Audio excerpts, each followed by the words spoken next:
TGPSC వ్యవహారం మీద CBI enquiry జరపాలి. నిజానికి ఇక్కడున్న ఈ కమిషన్ చైర్మన్, ఈ కమిషన్ సభ్యులు వాళ్ళ అసమర్థులని క్లియర్గా ఇక్కడ తెలంగాణ ప్రజలకు అర్థమైపోయింది. ఎన్ని రోజులని నిరుద్యోగులను కోసపుచ్చుకుంటారు. జాబ్ క్యాలెండర్ ఇవ్వలేదు. ఆనాడు కేసీఆర్ గారు ఇచ్చిన ఏదైతే మరి నోటిఫికేషన్ ఉన్నాయో మా నోటిఫికేషన్ మీరు ప్రకటించుకుంటా ఉన్నారు. ఇచ్చింది కేవలం 6,000 ఉద్యోగాలు. కానీ ఇవాళ వేలాది మంది నిరుద్యోగులు టీఆర్ఎస్ పార్టీ అందరూ నిరుద్యోగులకు న్యాయం జరిగేదాకా మేము పోరాటం చేస్తాం. పెద్దలు కేసీఆర్ గారు ఏవైతే నిరుద్యోగుల ప్రయోజనాలు గుండెలో పెట్టుకొని కాపాడుకున్నారో ఇచ్చిన తీర్పును వెంటనే అమలు చేయాలి.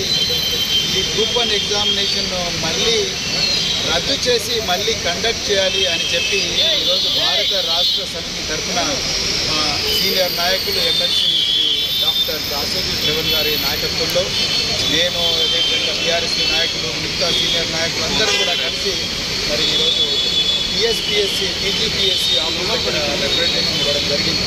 మరి ముందు అపాయింట్మెంట్ తీసుకున్నా కూడా మరి చైర్మన్ గారు ఎందుకో మరి లేకుండా పోయారు. మరి మేము ఈరోజు ఆ రిప్రజెంటేషన్ సెక్రటరీ గారికి ఇవ్వడం జరిగింది.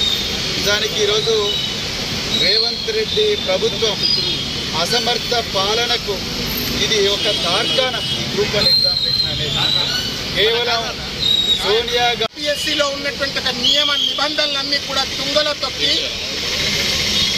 వాళ్ళ స్వంత పరీక్ష అయినట్టుగా ఇష్టం వచ్చినట్టు నిర్వహించి ఇవాళ చేయకూడని తప్పులన్నీ కూడా చేసినారు.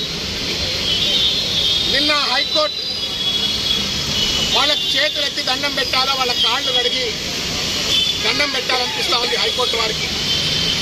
227 పేజీల జడ్జిమెంట్ ఇచ్చినారు. ఆ జడ్జిమెంట్లో ఉన్నటువంటి ఒక పదం రేవంత్ రెడ్డి గారి ప్రభుత్వానికి టీజీపీఎస్సీకి చెంప చెళ్ళు అనిపించినట్టుగా ప్రతి పదాన్ని కూడా ఆ జడ్జిమెంట్లో రాసింది.